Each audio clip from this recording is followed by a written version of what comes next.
Hi everyone, taking you to Baker Street today for your Fifeanory story. Today it's the story of The Adventure of the Mazarin Stone, which is a Sherlock Holmes short story. I hope you enjoy something different and take some time out for yourself today just to enjoy this story. It was pleasant to Dr. Watson to find himself once more in the untidy room of the first floor in Baker Street, which had been the starting point of so many remarkable adventures. He looked round him at the scientific charts upon the wall, the acid-charred bench of chemicals, the violin case leaning in the corner, the coal scuttle which contained of old the pipes and tobacco.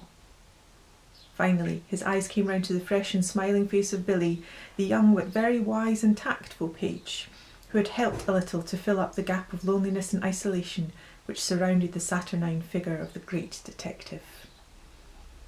"It all seems very unchanged, Billy. You don't change either. I hope the same can be said of him."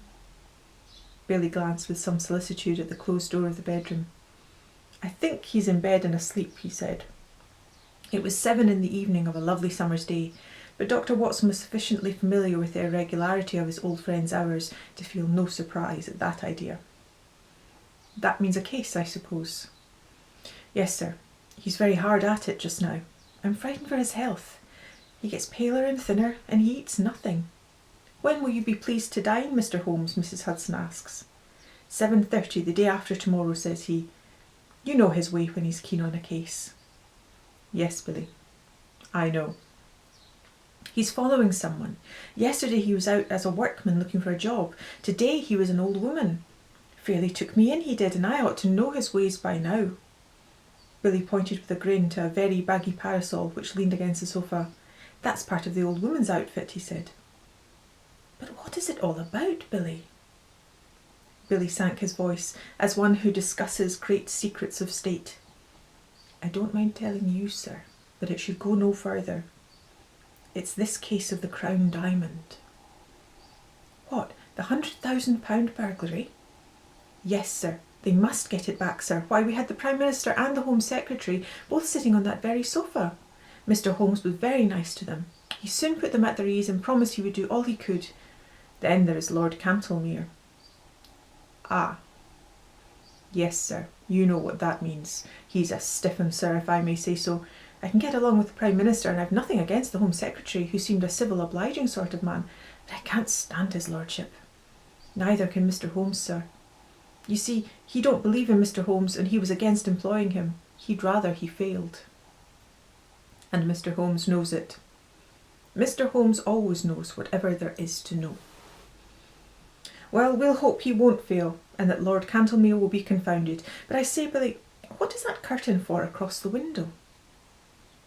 "Mr. Holmes had it put up there 3 days ago. We've got something funny behind it." Billy advanced and drew away the drapery which screened the alcove of the bow window. Dr. Watson could not restrain a cry of amazement. There was a facsimile of his old friend, dressing gown and all, the face turned 3/4 toward the window and downward as though reading an invisible book, while the body was sunk deep in an armchair. Billy detached the head and held it in the air. "We put it at different angles so that it may seem more lifelike. I wouldn't dare touch it if the blind were not down, but when it's up you can see this from across the way." "We used something of the sort once before." "Before my time," said Billy. He drew the window curtains apart and looked out into the street. "There are folk who watch us from over yonder. I can see a fellow now at the window. Have a look for yourself." Watson had taken a step forward when the bedroom door opened and the long, thin form of Holmes emerged, his face pale and drawn, but his step and bearing as active as ever. With a single spring he was at the window and had drawn the blind once more. "That will do, Billy," said he. "You were in danger of your life then, my boy, and I can't do without you just yet. Well, Watson, it's good to see you in your old quarters once again. You come at a critical moment." "So I gather." "You can go, Billy." "That boy is a problem, Watson. How far am I justified in allowing him to be in danger?" "Danger of what, Holmes?" "Of sudden death. I'm expecting something this evening." "Expecting what?" "To be murdered, Watson." No, you are joking, Holmes." Even my limited sense of humour could evolve a better joke than that. But we may be comfortable in the meantime, may we not? Is alcohol permitted? The gasogene and cigars are in the old place. Let me see you once more in the customary armchair. You have not, I hope, learned to despise my pipe and my lamentable tobacco. It has to take the place of food these days. But why not eat? Because the faculties become refined when you starve them. Why, surely as a doctor, my dear Watson, you must admit that what your digestion gains in the way of blood supply is so much lost to the brain. I am a brain, Watson. The rest of me is a mere appendix. Therefore, it is the brain I must consider. But this danger, Holmes. Ah, yes, in case it should come off, it would perhaps be as well that you should burden your memory with the name and address of the murderer. You can give it to Scotland Yard with my love and a parting blessing. Silvius is the name. Count Negretto Silvius. Write it down, man, write it down. 136 Moorside Gardens, northwest. Got it? Watson's honest face was twitching with anxiety. He knew only too well the immense risks taken by Holmes, and was well aware that what he said was more likely to be understatement than exaggeration. Watson was always the man of action, and he rose to the occasion. Count me in, Holmes. I have nothing to do for a day or two. Your morals don't improve, Watson. You have added fibbing to your other vices. You bear every sign of the busy medical man with calls on him every hour. Not such important ones, but can't you have this fellow arrested? Yes, Watson, I could. That's what worries him so. But why don't you? Because I don't know where the diamond is. Ah, Billy told me the missing crown jewel. Yes, the great yellow Mazarin stone. I've cast my net and I have my fish, but I have not got the stone. What's the use of taking them? We can make the world a better place by laying them by the heels, but that is not what I am out for. It's the stone I want. And is this Count Silvius one of your fish? Yes, and he's a shark. He bites. The other is Sam Merton, the boxer. Not a bad fellow, Sam, but the Count has used him. Sam's not a shark. He's a great big silly bull-headed gudgeon, but he is flopping about in my net all the same. Where is this Count Silvius? I've been at his very elbow all the morning. You've seen me as an old lady, Watson. I was never more convincing. He actually picked up my parasol for me once. By your leave, madame, he said, half Italian, you know, and with the southern graces of manner when in the mood, but a devil incarnate in other moods. Life is full of whimsical happenings, Watson. It might have been tragedy. Well, perhaps it might. I followed him to old Straubenzé's workshops in the Minories. Straubenzé made the air gun a very pretty bit of work, as I understand, and I rather fancy it is in the opposite window at the present moment. Have you seen the dummy?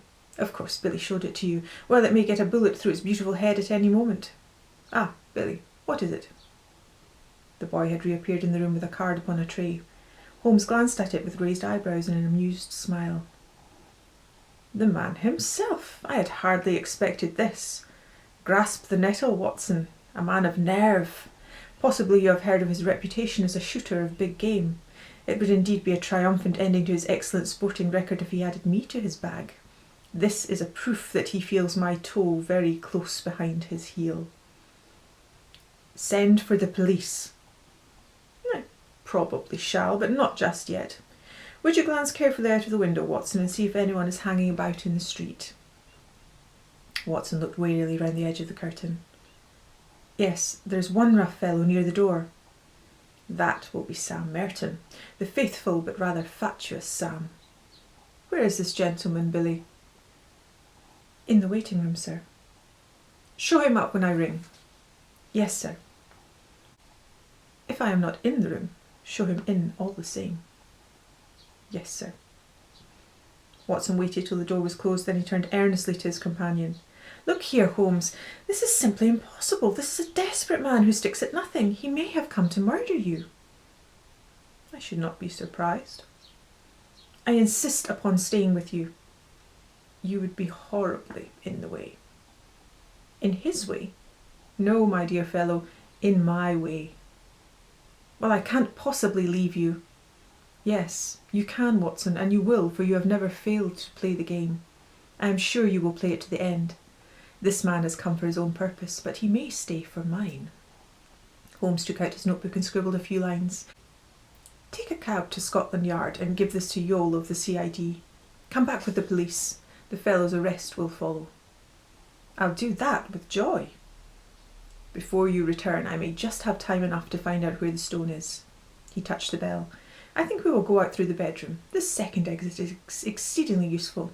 I rather want to see my shark without his seeing me, and I have, as you will remember, my own way of doing it." It was therefore an empty room into which Billy a minute later ushered Count Silvius.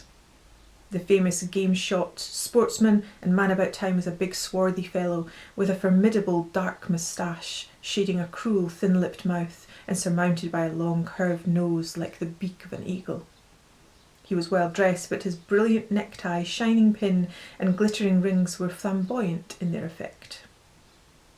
As the door closed behind him, he looked round with fierce startled eyes, like one who suspects a trap at every turn. Then he gave a violent start as he saw the impassive head and the collar of the dressing gown which projected above the armchair in the window. At first his expression was one of pure amazement. Then the light of a horrible hope gleamed in his dark murderous eyes.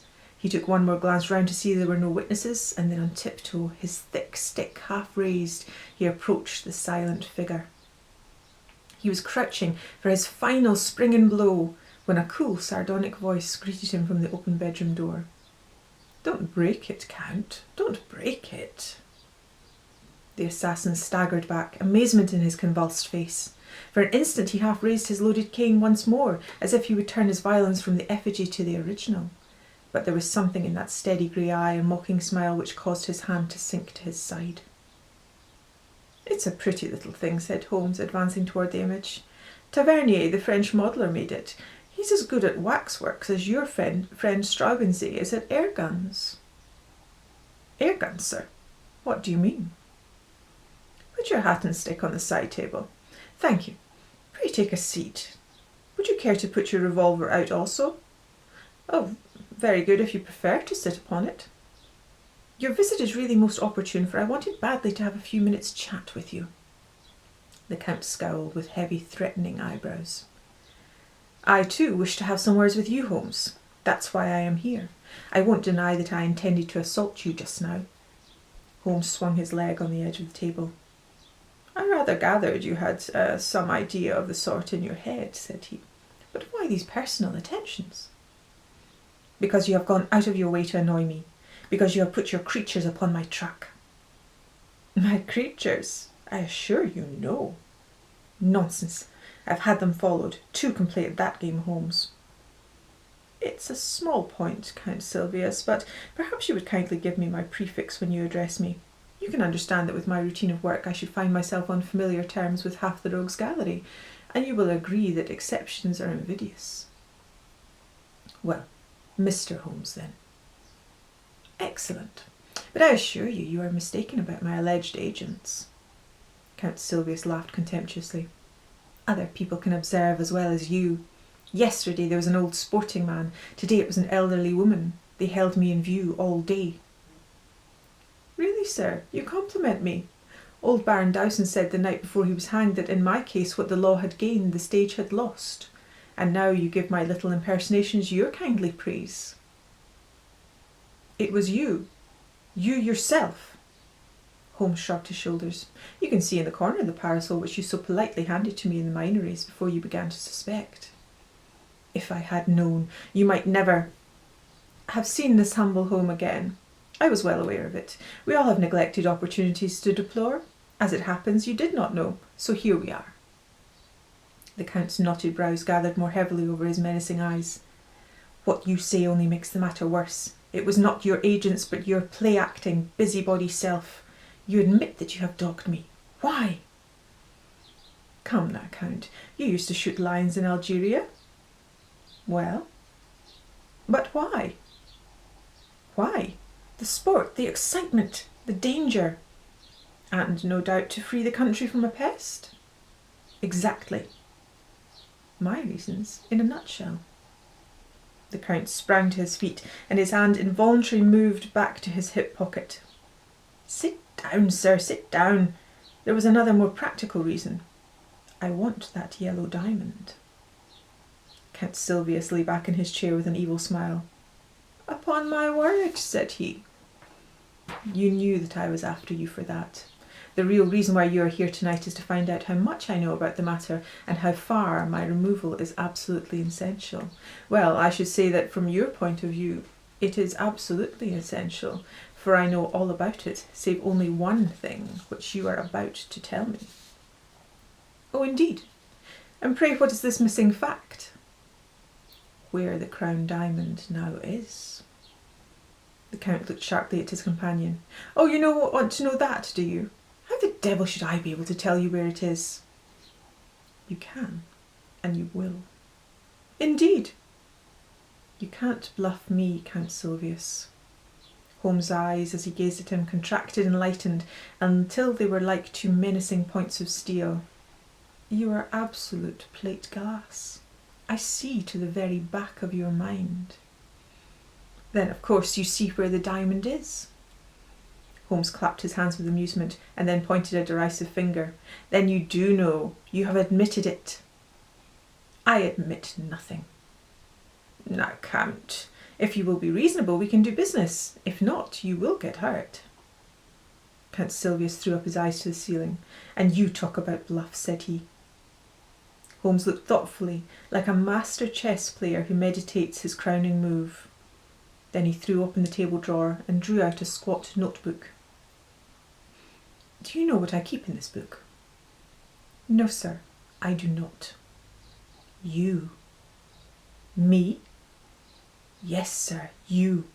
You are all here, every action of your vile and dangerous life. Damn you, Holmes, cried the Count with blazing eyes. There are limits to my patience. It's all here, Count. The real facts as to the death of old Mrs. Harold, who left you the Blymer estate, which you so rapidly gambled away. You are dreaming.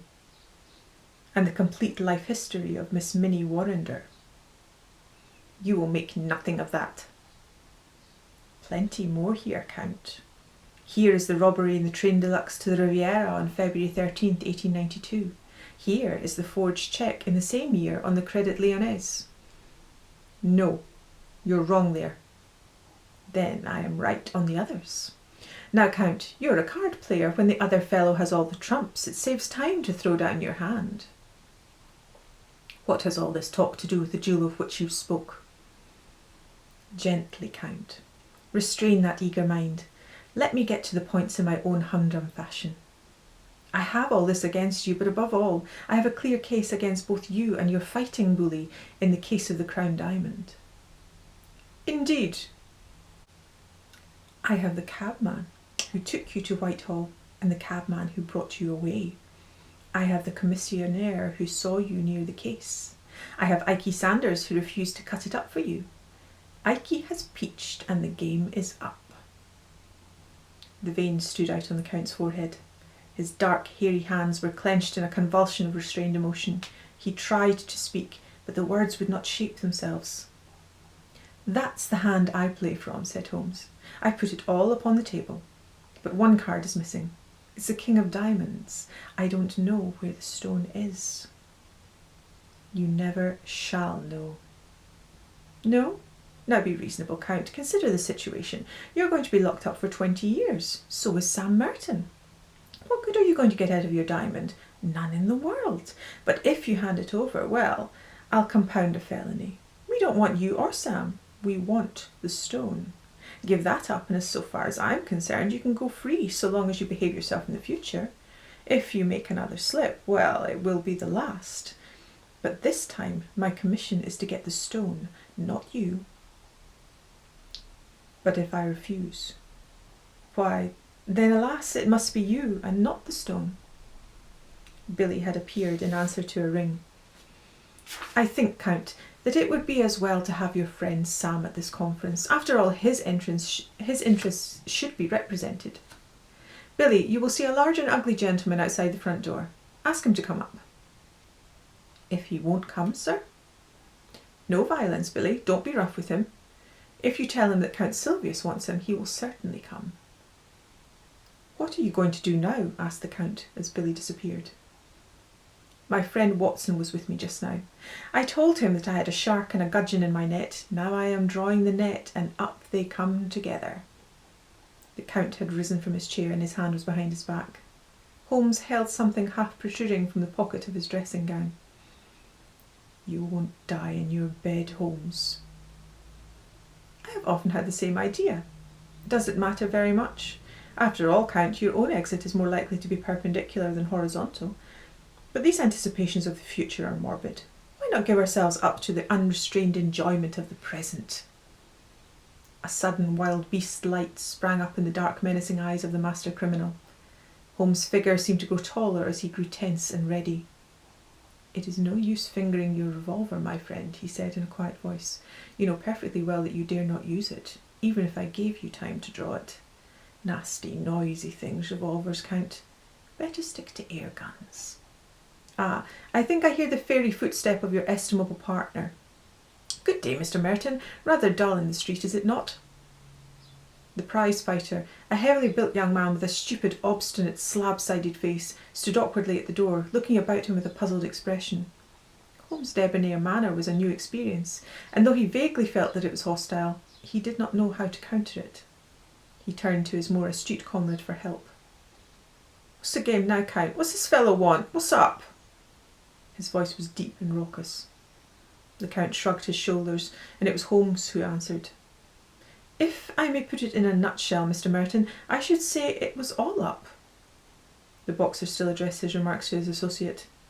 Is this cove trying to be funny or what? I'm not in the funny mood myself. No, I expect not, said Holmes. I think I can promise you that you will feel even less humorous as the evening advances. Now, look here, Count Silvius, I'm a busy man and I can't waste time. I'm going into that bedroom. Pray make yourself quite at home in my absence. You can explain to your friend here how the matter lies without the restraint of my presence. I shall try over the Hoffmann Barcarolle on my violin. In 5 minutes I shall return for your final answer. You quite grasp the alternative, do you not? Shall we take you, or shall we have the stone? Holmes withdrew, picking up his violin from the corner as he passed. A few moments later the long-drawn wailing notes of that most haunting of tunes came faintly through the closed door of the bedroom. What is it then? Asked Merton anxiously as his companion turned to him. Does he know about the stone? He knows a damned sight too much about it. I'm not sure that he doesn't know all about it. Good Lord. The boxer's sallow face turned a shade whiter. Ikey Sanders has split on us. He has he? I'll do him down a thick 'un for that if I swing for it. That won't help us much. We've got to make up our minds what to do. Half a mo, said the boxer, looking suspiciously at the bedroom door. He's a leery cove that wants watching. I suppose he's not listening. How can he be listening with that music going? That's right. Maybe somebody's behind a curtain. Too many curtains in this room. As he looked round, he suddenly saw for the first time the effigy in the window and stood staring and pointing, too amazed for words. It's only a dummy, said the Count. A fake, is it? Well, strike me. Madame Tussaud ain't in it. It's a living spit of him, gown and all. But them curtains, Count. Oh, confound the curtains. We are wasting our time and there is none too much. He can lag us over this stone. The deuce he can. But he'll let us slip if we only tell him where the swag is. What? Give it up? Give up 100,000 quid? It's one or the other. Merton scratched his short-cropped pate. He's alone in there. Let's do him in. If his light were out, we should have nothing to fear. The Count shook his head. He is armed and ready. If we shot him, we could hardly get away in a place like this. Besides, it's likely enough that the police know whatever evidence he has got. Hello, what was that? There was a vague sound which seemed to come from the window. Both men sprang round, but all was quiet. Save for the one strange figure seated in the chair, the room was certainly empty. Something in the street, said Merton. Now look here, Governor, you've got the brains. Surely you can think a way out of it. If slugging is of no use, then it's better up to you.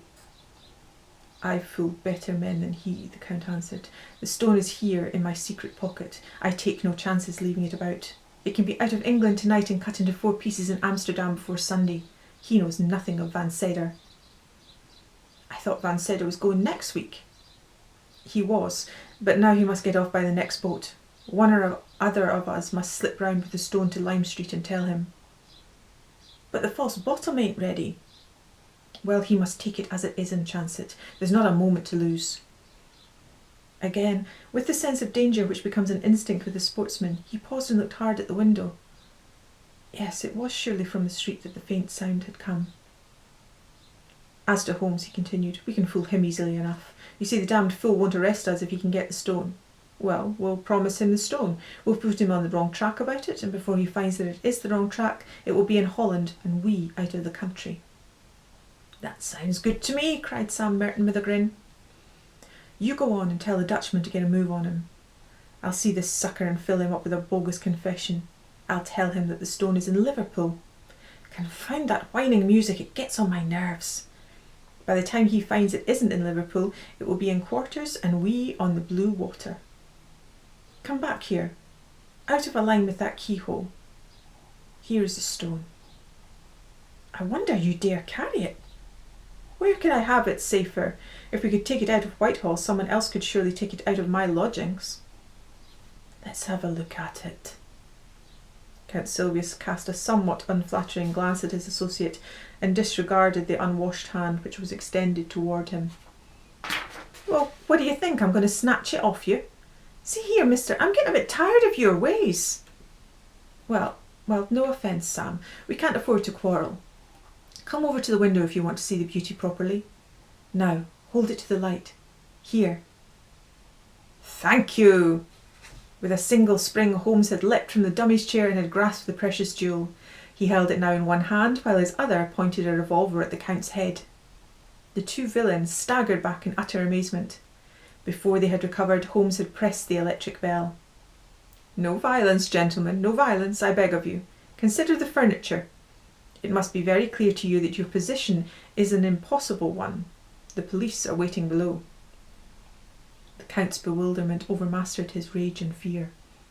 But how the deuce? He gasped. Your surprise is very natural. You are not aware that a second door from my bedroom leads behind that curtain. I fancied that you must have heard me when I displaced the figure, but luck was on my side. It gave me a chance of listening to your racy conversation, which would have been painfully constrained had you been aware of my presence. The Count gave a gesture of resignation. We give you best, Holmes. I believe you are the devil himself. Not far from him, at any rate, Holmes answered with a polite smile. Sam Merton's slow intellect had only gradually appreciated the situation. Now, as the sound of heavy steps came from the stairs outside, he broke silence at last. A fair cop, said he. But I say, what about that bloomin' fiddle? I hear it yet. You are perfectly right, Holmes answered. Let it play. These modern gramophones are a remarkable invention. There was an inrush of police. The handcuffs clicked and the criminals were led to the waiting cab. Watson lingered with Holmes, congratulating him upon this fresh leaf added to his laurels. Once more their conversation was interrupted by the imperturbable Billy with his card tray. Lord Cantlemere, sir. Show him up, Billy. This is the eminent peer who represents the very highest interests, said Holmes. He is an excellent and loyal person, but rather of the old regime. Shall we make him unbend? Dare we venture upon a slight liberty? He knows we may conjecture nothing of what has occurred. The door opened to admit a thin, austere figure with a hatchet face and drooping mid-Victorian whiskers of a glossy blackness, which hardly corresponded with the rounded shoulders and feeble gait. Holmes advanced affably and shook an unresponsive hand. How do you do, Lord Cantlemere? It is chilly for the time of year, but rather warm indoors. May I take your overcoat? No, I thank you. I will not take it off. Holmes laid his hand insistently upon the sleeve. Pray allow me. My friend Dr. Watson would assure you that these changes of temperature are most insidious. His lordship shook himself free with some impatience. I am quite comfortable, sir. I have no need to stay. I have simply looked in to know how your self-appointed task was progressing. It is difficult. Very difficult. I feared that you would find it so. There was a distinct sneer in the old courtier's words and manner. Every man finds his limitations, Mr. Holmes, but at least it cures us of the weakness of self-satisfaction. Yes, sir. I have been much perplexed. No doubt. Especially on one point. Possibly you could help me upon it. You apply for my advice rather late in the day. I thought that you had your own all-sufficient methods. Still, I am ready to help you. You see, Lord Castlemere, we can no doubt frame a case against the actual thieves. Then you have caught them. Exactly. But the question is, how shall we proceed against the receiver? Is this not rather premature? It is as well to have our plans ready. Now, what would you regard as final evidence against the receiver? The actual possession of the stone. You would arrest him upon that? Most undoubtedly. Holmes seldom laughed, but he got as near to it as his old friend Watson could remember then. In that case, my dear sir, I shall be under the painful necessity of advising your arrest. Lord Castlemere was very angry. Some of the ancient fires flickered up in his sallow cheeks. You take a great liberty, Mr. Holmes. In 50 years of official life I cannot recall such a case. I am a busy man, sir, engaged upon important affairs, and I have no time or taste for foolish jokes. I may tell you frankly, sir, that I have never been a believer in your powers, and that I have always been of the opinion that the matter was far safer in the hands of the regular police force. Your conduct confirms all my conclusions. I have the honour, sir, to wish you good evening. Holmes had swiftly changed his position and was between the pier and the door. One moment, sir, said he. To actually go off with the Mazarin stone would be a more serious offence than to be found in temporary possession of it. Sir, this is intolerable. Let me pass. Put your hand in the right-hand pocket of your overcoat. What do you mean, sir? Come, come, do what I ask. An instant later, the amazed peer was standing, blinking and stammering, with the great yellow stone on his shaking palm. What? How is this, Mr. Holmes? Too bad, Lord Castlemere, too bad, cried Holmes. My old friend here will tell you that I have an impish habit of practical joking. Also that I can never resist a dramatic situation. I took the liberty, the very great liberty, I admit, of putting the stone into your pocket at the beginning of our interview. The old peer stared from the stone to the smiling face before him. Sir, I am bewildered. But yes, it is indeed the Mazarin stone. We are greatly your debtors, Mr. Holmes. Your sense of humour may, as you admit, be somewhat perverted, and its exhibition remarkably untimely, but at least I withdraw any reflection I have made upon your amazing professional powers. But how? The case is but half finished. The details can wait. No doubt, Lord Castlemere, your pleasure in telling of the successful result in the exalted circle to which you return will be some small atonement for my practical joke. Billy, you will show his lordship out and tell Mrs. Hudson that I should be glad if she would send up dinner for two as soon as possible.